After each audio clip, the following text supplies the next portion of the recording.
អាដាមស្តេហ្វាន់មេសរ៉ាឯកអគ្គរដ្ឋទូតនៃសាធារណរដ្ឋសហព័ន្ធអាល្លឺម៉ង់ប្រចាំនៅកម្ពុជាលោកស្រី Claire Conan តំណាងនឹងជានាយិកានៃ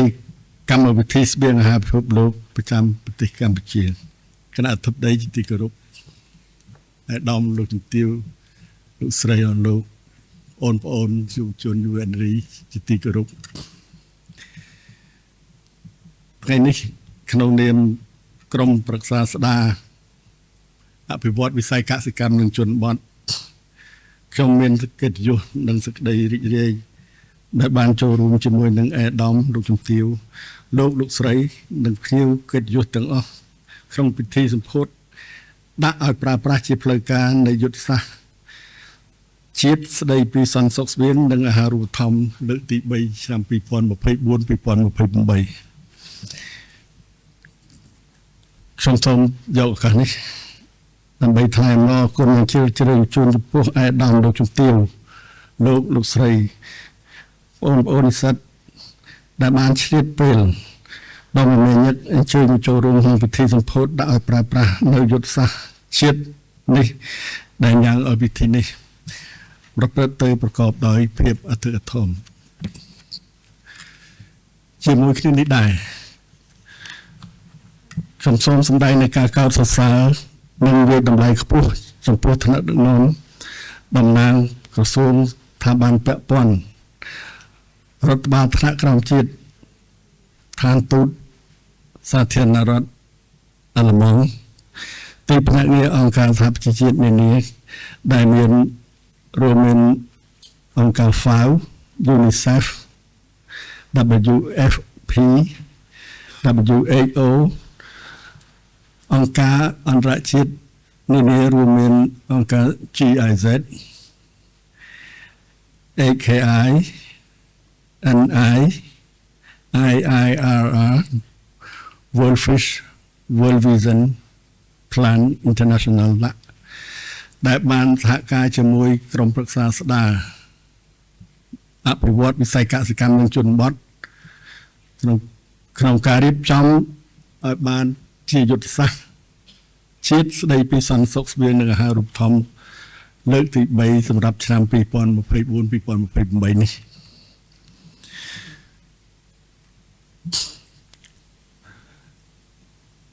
យុទ្ធសាស្ត្រជាតិនេះជាយុទ្ធសាស្ត្រលើកទី3ខ្ញុំសូមឆ្លៀតឱកាសនេះជម្រាបជូនថានៅឆ្នាំ2016រាជរដ្ឋាភិបាលបានធ្វើកម្មវិធីរួមហៅថា Joint Program ជាមួយនឹងអង្គការសហប្រជាជាតិ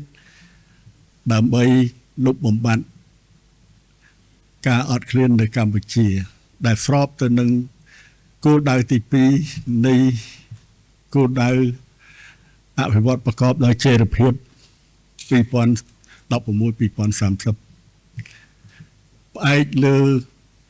កម្មវិធីរួមរវាងរាជរដ្ឋាភិបាលនិងអង្គការសហប្រជាជាតិដៃគូអភិវឌ្ឍផងយើងបានរៀបចំឲ្យមានជាកម្មវិធីសម្រាប់អនុវត្តដែលដំបូងយុទ្ធសាស្ត្រជាតិទី1គឺពីឆ្នាំ2014ដល់ឆ្នាំ2018ហើយយុទ្ធសាស្ត្រជាតិទី2ពីឆ្នាំ2019ដល់2023ឥឡូវនេះយើងធ្វើយុទ្ធសាស្ត្រទី3គឺ2024ទៅ2023យុទ្ធសាស្ត្រនេះគឺជាយុទ្ធសាស្ត្រដែលអនុវត្តរួមគ្នារវាងរាជរដ្ឋាភិបាលនិងអង្គការសហប្រជាជាតិដៃគូអភិវឌ្ឍនិងអង្គការមិនរដ្ឋាភិបាលសង្គមស៊ីវិលនានាព្រមទាំងវិស័យឯកជនផងការជួបជុំគ្នាថ្ងៃនេះមិនត្រឹមតែជាសក្ខីភាពបញ្ជាក់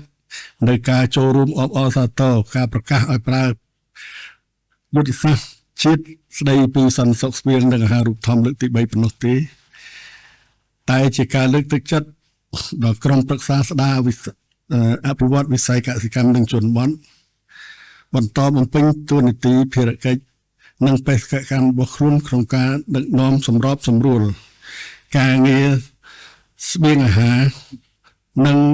សន្តិសុខស្បៀងនិងអាហារូបត្ថម្ភដើម្បីឆ្ពោះទៅសម្រេចឲ្យបាននៅក្របខ័ណ្ឌគោលដៅអភិវឌ្ឍប្រកបដោយចីរភាពកម្ពុជាឆ្នាំ2016-2030ដោយដែលលោកស្រី Claire Conan តំណាងនៃអង្គការស្បៀងអាហារពិភពលោកបានជម្រាបជូនមិញហើយថាស្ថាប័ននៃក្រមប្រឹក្សាស្ដារអភិវឌ្ឍវិស័យកសិកម្មជនបទជាស្ថាប័នសម្របសម្រួលខ្ញុំសូមអរគុណចំពោះការចាប់អារម្មណ៍និងការវិតម្លៃរបស់លោកស្រីកូណាន់ចំពោះក្រសួងទៅតាមវិស័យនានាដែលពាក់ព័ន្ធទាំងសន្តិសុខស្បៀងនិងអាហារូបត្ថម្ភហើយដែលបានធ្វើការងារស្នូលរបស់ខ្លួនដើម្បីឲ្យសម្រេចបាននៅគោលដៅទី2នៃគោលដៅអភិវឌ្ឍប្រកបដោយចីរភាពរបស់អង្គការសហប្រជាជាតិនិងរបស់កម្ពុជាយើងដឹងហើយគោលដៅរបស់អង្គការសហប្រជាជាតិមាន17នៅក្នុងនោះគោលដៅទី2គឺ Zero Hunger គឺគ្មានការអត់ឃ្លានទេឯគោលដៅអភិវឌ្ឍប្រកបដោយចីរភាពរបស់កម្ពុជាយើងគឺធ្វើដូចគ្នា17ចំណុចលើសមួយចំណុចទៀតគឺការងារនៃដោះមីននិង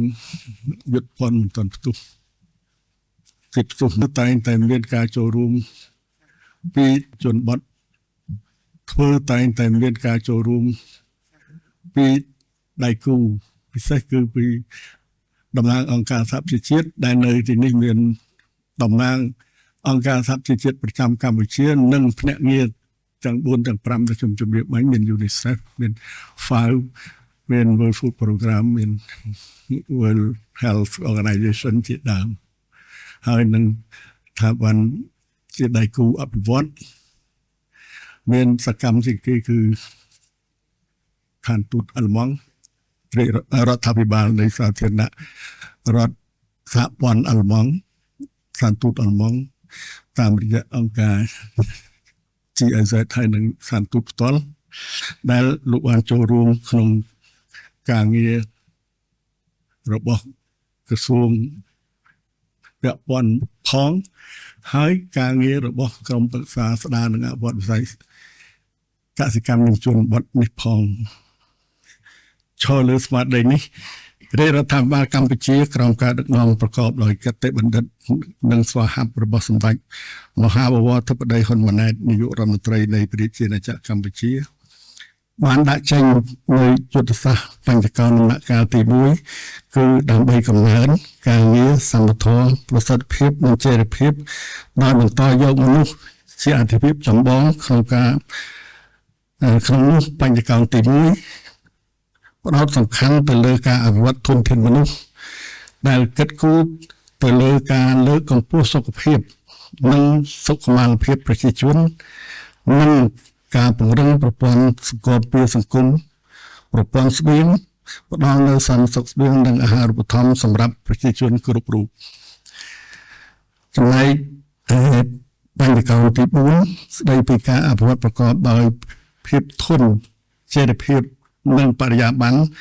បានផ្ដោតសំខាន់លើការលើកកម្ពស់សន្តិភាព gender ការធានា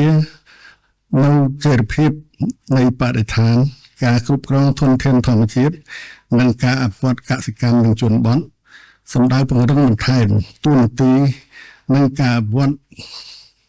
វិស័យកសិកម្មឲ្យកាន់តែមានភាពទំនើបសម្បូរបែបនិងមានភាពធន់ដែលគ្រប់គ្រងដល់ការអភិវឌ្ឍជនបទសម្ដៅធានាបាននូវសន្តិសុខស្បៀងសុវត្ថិភាពអាហារូបត្ថម្ភជំរុញការប្រកួតប្រជែងនិងលើកកម្ពស់ជីវភាពរស់នៅរបស់ប្រជាពលរដ្ឋដោយក្នុងសារលិខិតរបស់សម្ដេចមហាបវរធិបតីហ៊ុនម៉ាណែតនាយករដ្ឋមន្ត្រីថ្លែងគ្រប់គ្រងនៅការអនុវត្តយុទ្ធសាស្ត្រជាតិស្តីពីសន្តិសុខស្បៀងនិងអាហារូបត្ថម្ភលើកទី3ឆ្នាំ2024-2028 ដែលអានដោយអាយដាមជាសំណាងអនុប្រធាននៃក្រុមប្រឹក្សាអភិវឌ្ឍស្ដារនិងអភិវឌ្ឍវិស័យកសិកម្មនិងជនបទបានបញ្ជាក់ឲ្យថាទីភាពកលឹះនិងជាមូលដ្ឋានគ្រឹះដ៏សំខាន់ក្នុងការរួមចំណែកលើកកម្ពស់ផលិតភាពការងារនិងអភិវឌ្ឍមូលធនមនុស្សក្នុងន័យនេះរាជរដ្ឋាភិបាលកម្ពុជាតាមរយៈក្រុមប្រឹក្សាស្ដារអភិវឌ្ឍវិស័យកសិកម្មនិងជនបទបានដាក់ចេញនូវយុទ្ធសាស្ត្រ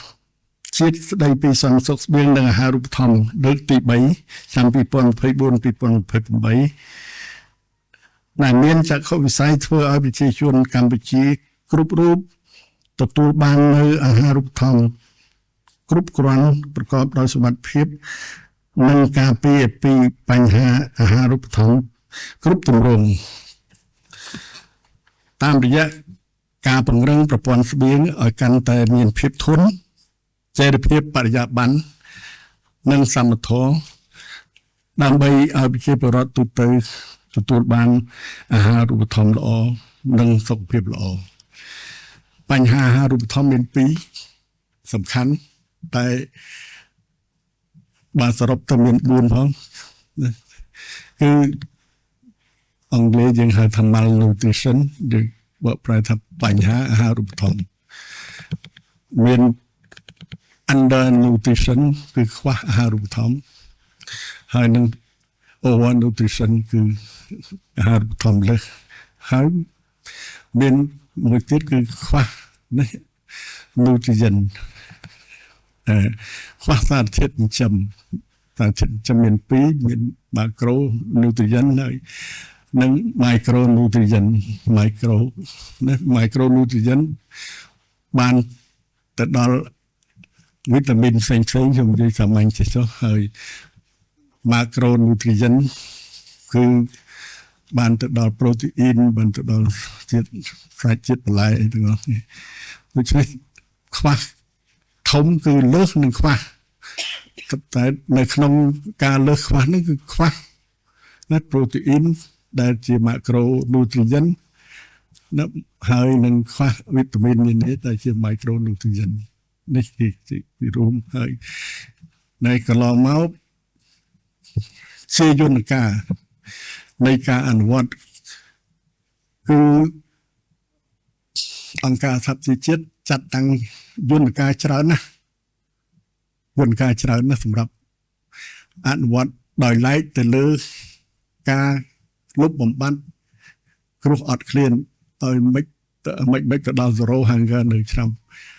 2030យន្តការទាំងអស់នោះសិតតែមានការពាក់ព័ន្ធទៅដល់ប្រទេសទាំងឡាយដែលពិសេសជាសមាជិកអង្គការសហប្រជាជាតិហើយប្រទេសយើងក៏ពាក់ព័ន្ធច្រើនណាស់ដែរដែលតាមពិតទៅក្រសួងនីមួយៗតាមវិស័យជាអ្នកអនុវត្តក្រសួងកសិកម្មលោកជាអ្នកទទួលមុខងារស្នូលរបស់លោកគឺជាមុខងារជំរុញផលិតកម្មស្បៀងអាហារមានស្រូវមានអនុផលផ្សេងទៀតអនុវិស័យផ្សេងទៀតដូចជាត្រីជលផលការចិញ្ចឹមសត្វអីហ្នឹងជាស្បៀងអាហារហ្នឹងខ្ញុំឧទាហរណ៍ទាំងនេះឯកក្រសួងនៃបរិស្ថានអីទូកិច្ចការនារីអីគឺជាអ្នកគ្រប់គ្រងក្នុងការជំរុញឲ្យកិច្ចការកាត់បន្ថយរហូតដល់បញ្ចប់ភាពអត់ឃ្លាននៅឆ្នាំ2030តំណាងឲ្យប្រទេសកម្ពុជាយើងទៅលើឆាកអន្តរជាតិគឺក្រមប្រឹក្សាស្ដារអភិវឌ្ឍវិស័យកសិកម្មនិងជនបទដែលតាមទួនាទីក្រមវិទ្យាក្រិតគឺថាជាស្ថាប័ននៃសម្របសម្រួលដូចជានៃសម្របសម្រួលអំពីការងារផ្សេងពាក់ព័ន្ធទៅនឹងអាហារូបត្ថម្ភពាក់ព័ន្ធទៅនឹងសន្តិសុខស្បៀងនេះហើយយកទៅបង្ហាញនៅអន្តរជាតិថាកម្ពុជាអនុវត្តវិស័យនឹងអនុវត្តគោលដៅនឹងបានប៉ុណ្ណា នេះដូច្នេះក្រុមប្រឹក្សាទៅសុំដកស្រង់អំពីលទ្ធផលអំពីការងារដែលក្រសួងផ្សេងពាក់ព័ន្ធនឹងបញ្ហាអាហារូបត្ថម្ភនេះយកមកបូកសរុបហើយរាយការណ៍ជូនអង្គការសហប្រជាជាតិតួលេខទាំងឡាយដែលយើងខ្ញុំប្រើនៅក្នុងនេះគឺជាតួលេខរបស់ស្ថាប័នឬរបស់ក្រសួងដែលអនុវត្តផ្ទាល់លោកមានដែលមានផ្ទាល់មុខងារស្នូលរបស់លោកមកខ្ញុំនេះគាត់តែជាប្រមូលមកឲ្យបង្ហាញទៅអង្គការសហប្រជាជាតិថារដ្ឋាភិបាលបានធ្វើប៉ុណ្ណឹងហើយបានហើយប្រងធ្វើមិនទៀតដូចគ្នានៅពេលនេះក៏ដោយគឺយើងបានធ្វើអនុវត្តចប់នៅយុទ្ធសាស្ត្រជាតិលើកទី2ឆ្នាំ2019-2023យើងបានរាយការណ៍ជូនទៅអង្គការសហប្រជាជាតិហើយដៃគូអភិវឌ្ឍក៏លោកជ្រាបដែរទាំងអស់គ្នាបានដឹងអំពីលទ្ធផលនោះហើយមានការចូលរួមចំណែកក្នុងការតម្រង់ទិសក្នុងការផ្ដល់នៅភាពចូលច្រើនសម្រាប់ឲ្យការអនុវត្តមុនទៅជាការចងក្រងយុទ្ធសាស្ត្រជាតិចំនួនលើកទី3ទេហើយដូចជាលោកស្រីក្រែខណានបានជម្រាបហើយមួយដើម្បីតាមដានការអនុវត្តរបស់ក្រសួងសុខាភិបាលឧទាហរណ៍ក្រសួងកសិកម្មក្រសួងបរិស្ថានជាដើមដើម្បីក្រងជារបាយការណ៍សម្រាប់ទៅចូលរួមក្នុងវេទិកាអន្តរជាតិនានានេះអាដាមសុកស៊ីឡូអគ្គលេខាធិការនៃក្រុមប្រឹក្សាស្ដារអវត្តវិស័យកសិកម្មនិងជនបទក៏បានធ្វើបទបង្ហាញសង្ខេបអំពីយុទ្ធសាស្ត្រនេះដោយបញ្ជាក់ពីសារៈសំខាន់នៃការធ្វើសមាហរណកម្មកម្ពុជាចូលទៅក្នុងយន្តការក្នុងតំបន់និងពិភពលោកតាមរយៈការចូលរួមអនុវត្តគំនិតដូចដើមនានាដូចជាសន្និសីទកំពូលស្ដីពីស្បៀងរបស់អង្គការសហប្រជាជាតិចង់ណាបង្កើនអាហារូបត្ថម្ភពិភពលោកសន្និសីទកំពូលស្ដីពីអាហារូបត្ថម្ភសម្រាប់ការលូតលាស់និងកំណើនសម្ព័ន្ធជើងឯកបរិវត្តកម្មស្បៀងប្រព័ន្ធស្បៀងនិងសន្និសីទបណ្ដាភាគីនៃក្របខ័ណ្ឌអនុសញ្ញាអង្គការសហប្រជាជាតិស្ដីពីការប្រែប្រួលអាកាសធាតុដូចខ្ញុំជម្រាបមិញហើយគឺមានយន្តការជាច្រើនរបស់អង្គការសហប្រជាជាតិដែលចងក្រងទៅជាក្រុមមួយយន្តការមួយទៅសម្រាប់អនុវត្តគោលដៅហ្នឹងសម្រាប់ធ្វើឲ្យបាននៅគ្រោះអត់ឃ្លាននៅឆ្នាំ2030ហ្នឹងណាមានដូចជាសន្និសីទកំពូលស្ដីពីប្រព័ន្ធស្បៀងរបស់អង្គការសហប្រជាជាតិមានដូចជាយន្តការចលនាបង្កើនអាហារូបត្ថម្ភពិភពលោកសន្និសីទកំពូលស្ដីពីអាហារូបត្ថម្ភសម្រាប់ការលូតលាស់និងកំណើនសម្ព័ន្ធជើងឯកបរិវត្តកម្មប្រព័ន្ធស្បៀងនិងសន្និសីទផ្សេងទៀតជាច្រើនជាក់ស្ដែងកាលពីថ្ងៃ26ដល់ថ្ងៃទី28ខែមិថុនាកាលពីថ្ងៃ26ដល់ថ្ងៃទី28ខែមីនាឆ្នាំ2025ដែលមានការចាត់តាំងពីរាជរដ្ឋាភិបាលខ្ញុំបានដឹកនាំគណៈប្រតិភូកម្ពុជាទៅចូលរួមក្នុងសន្និសីទកំពូលស្ដីពីអាហារូបត្ថម្ភដើម្បីការលូតលាស់និងកំណើនគឺ Nutrition for Growth Summit នៅទីក្រុងប៉ារីប្រទេសបារាំងនឹងបានគ្រប់គ្រងដល់ការបដិញ្ញាចិត្តជាសកលដោយផ្ដោតលើអាហារូបត្ថម្ភដែលដឹកនាំដោយរាជរដ្ឋាភិបាលនៃចក្រភពអង់គ្លេសនិងមានការសម្របសម្រួលពីលោកស្រីអាហ្វសានខាន់ឧបការីអគ្គលេខាធិការអង្គការសហប្រជាជាតិនិងជាអ្នកសម្របសម្រួលខាងយន្តការចលនាបង្កើនអាហារូបត្ថម្ភពិភពលោកក្នុងសន្និសីទកំពូលនេះ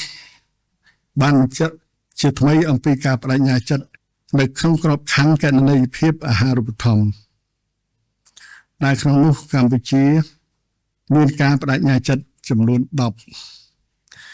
ដោយផ្ដោតសំខាន់លើការលុបបំបាត់បញ្ហាអាហារូបត្ថម្ភគ្រប់ទម្រង់មានទី1គឺកាត់បន្ថយភាពក្រេះក្រិនរបស់កុមារដែលវាយើងហៅថា restrictive និងខ្វះវីតាមីន D ភាពស្គាំងស្គមណាទី2គឺកាត់បន្ថយភាពស្គាំងស្គមទី3កង្វះមីក្រូសារជាតិទី4លើកទី5លើកកម្ពស់សុវត្ថិភាពស្បៀងអាហារជាដើមគឺយើងបានធ្វើយើងហៅថា commitment សម្រាប់ការបដិញ្ញាឲ្យអង្គការសហប្រជាជាតិនិងអន្តរជាតិទទួលស្គាល់ថាយើងបដិញ្ញាថានឹងធ្វើការងារ10នឹងឲ្យបានតាមគោលដៅ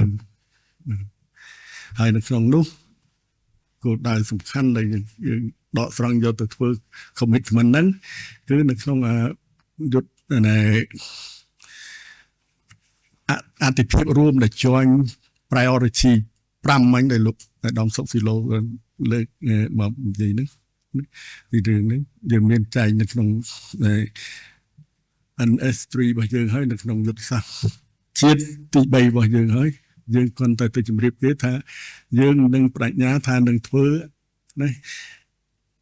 10ចំណុចខ្ញុំមិនរៀបរាប់ខ្លះទេគឺទី1កាត់បន្ថយការត្រេះក្រិនទី2កាត់បន្ថយភាពស្គាំងស្គមរបស់កុមារណាទី3គឺធានាឲ្យមានស្បៀងហើយនឹងមានតម្លៃអាចទទួលស្បៀងបានអញ្ចឹងយើងបានដាក់ទៅក្នុងនៃសន្និសីទកម្ពុជានោះហើយគឺក៏ដកត្រង់កត់ត្រាទុកដល់សន្និសីទមួយទៀតឬក៏ពេលធ្វើការត្រួតពិនិត្យបញ្ហាអាហារូបត្ថម្ភឬបញ្ហាកាត់បន្ថយការអត់ឃ្លាននឹងយើងត្រូវរាយការណ៍ជូនពីលទ្ធផលដែលយើងសម្រេចបានវិញដោយផ្ដែកលើវឌ្ឍនភាពជាតិដ៏រឹងមាំកម្ពុជាមានការបដិញ្ញាចិត្តធ្វើបរិវត្តកម្មប្រព័ន្ធស្បៀងប្រព័ន្ធសុខាភិបាលនិងប្រព័ន្ធគាំពារសង្គមព្រមទាំងទឹកស្អាតនិងអនាម័យដើម្បីធានាថាប្រជាពលរដ្ឋគ្រប់រូបទទួលបានអាហារដែលមានសារជាតិចិញ្ចឹមគ្រប់គ្រាន់ប្រកបដោយសុវត្ថិភាពមានតម្លៃសមរម្យនិងប្រកបដោយនិរន្តរភាពរាជរដ្ឋាភិបាលនឹងពង្រឹងសេវាអាហារូបត្ថម្ភសេវាសុខាភិបាលពង្រីកជំនួយសង្គមដល់ស្ត្រីនិងកុមារដែលងាយរងគ្រោះព្រមជាមួយនឹងការខិតខំប្រឹងប្រែងខាងលើក្រុមប្រឹក្សាស្ដារអភិវឌ្ឍវិស័យកសិកម្មនិងជនបទក៏បានសហការជាមួយនឹងក្រសួងពាក់ព័ន្ធនានាផ្ដោតលើការពង្រឹងការបញ្ចូលមីក្រូសារជាតិទៅក្នុងចំណីអាហាររួមមានទៅក្នុងអង្ករទៅក្នុងទឹកត្រីទឹកស៊ីអ៊ីវទៅក្នុងអំបិល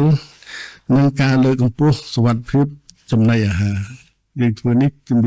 មួយក្រសួងជំនាញដូចក្នុងបទបង្ហាញបាទធានាសន្តិសុខស្បៀងយើងមានណា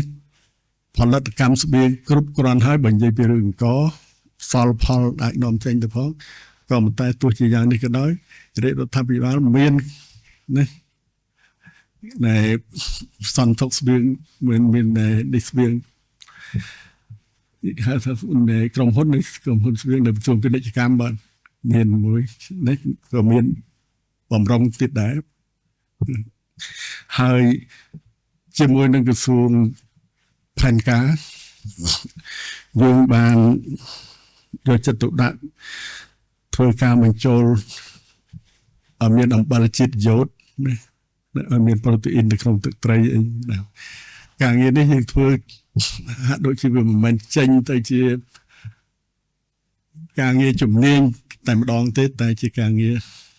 នេះបន្តតែរួមចំណែកដល់ការងារអាហារូបត្ថម្ភការលុបបំបាត់អាហារូបត្ថម្ភនេះហើយដែលរាជរដ្ឋាភិបាលយើងបានធ្វើជាហោហែមក នៃ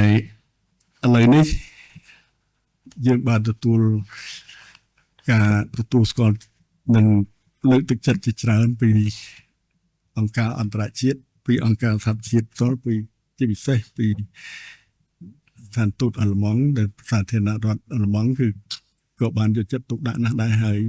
ក្នុងស្ថានទូតអាល្លឺម៉ង់នេះមានខាងអាល្លឺម៉ង់មានអង្គការ GIZ ជាតំណាងខាងភាគីអាល្លឺម៉ង់បានមកចូលរួមហើយនៅក្នុងអង្គការសហប្រជាជាតិមានWFP World Food Program មានលោកស្រី Claire Conan លោកជួយពិសេសទៅលើការផ្គត់ផ្គង់អាហារដល់កុមារនៅមានគេហៅថា school meal ព្រលឹមឡើងឲ្យកុមារទៅទទួលហូបបាយនៅរួមនៅក្នុងសាលារៀនមួយហើយជាអាដាមលោកទីលោកស្រីអស់លោកធ្លាប់ជួបខ្លះដែរគឺកម្មវិធីនេះជាកម្មវិធីដែលរួមចំណែកក្នុងការផ្គត់ផ្គង់ជារបបអាហារពេលព្រឹករបស់កុមារនៅតាមសាលារៀននេះគឺពេលកម្មវិធីនឹងចប់គឺរាជរដ្ឋាភិបាលយកកម្មវិធីនេះមកបន្តហើយដល់សប្តាហ៍នេះក្រសួងអប់រំជាអ្នកបន្តធ្វើកម្មវិធីនេះកាន់តែពង្រីកឲ្យបានច្រើនសាលារៀនជាពិសេសនៅតាមសាលារៀន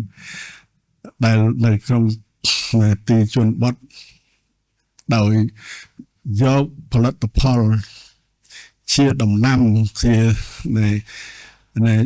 ម្ហូបអាហារដែលផលិតនៅក្នុងមូលដ្ឋានផ្ទាល់ហ្នឹងយកមកធ្វើជាកម្មវិធីនៃអាហារសម្រាប់កុមារអាហារនៅពេលព្រឹកអាហារពេលព្រឹករបស់កុមារមិនមកចប់ដើម្បីឲ្យការអនុវត្តយុទ្ធសាស្ត្រ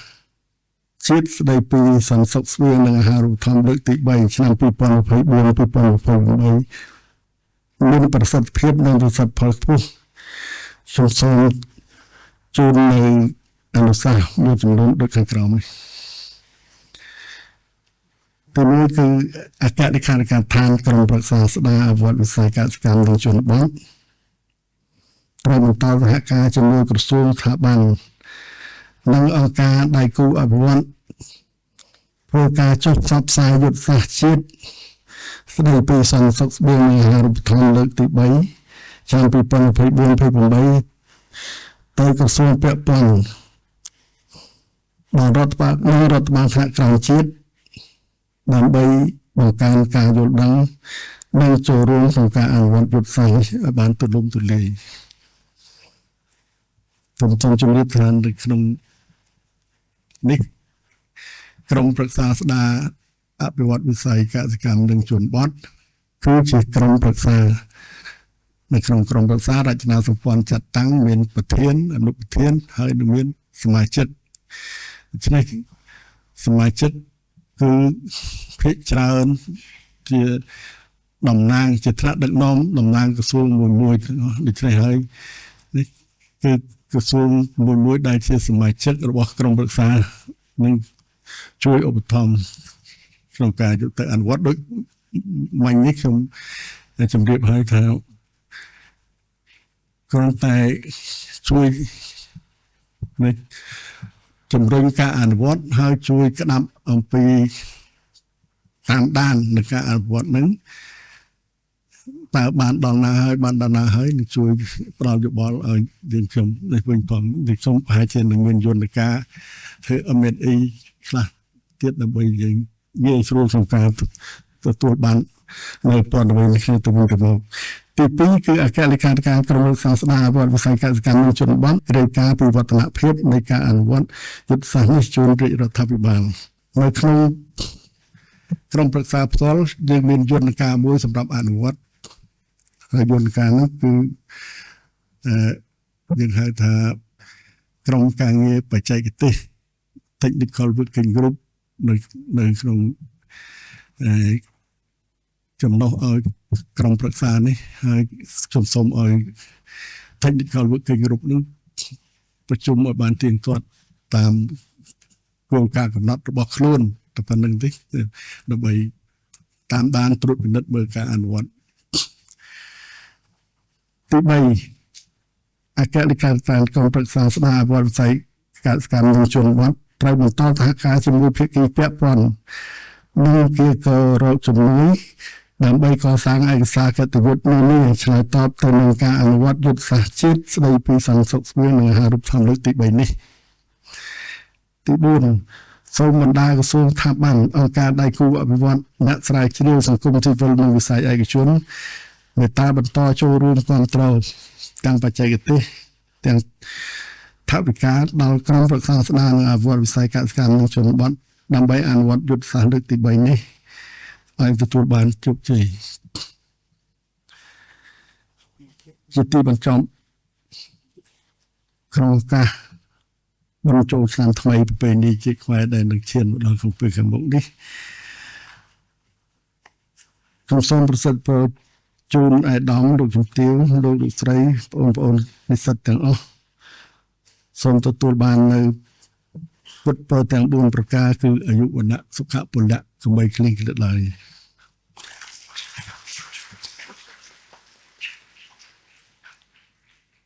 ខ្ញុំសូមប្រកាសដាក់ឲ្យប្រើប្រាស់ជាផ្លូវការ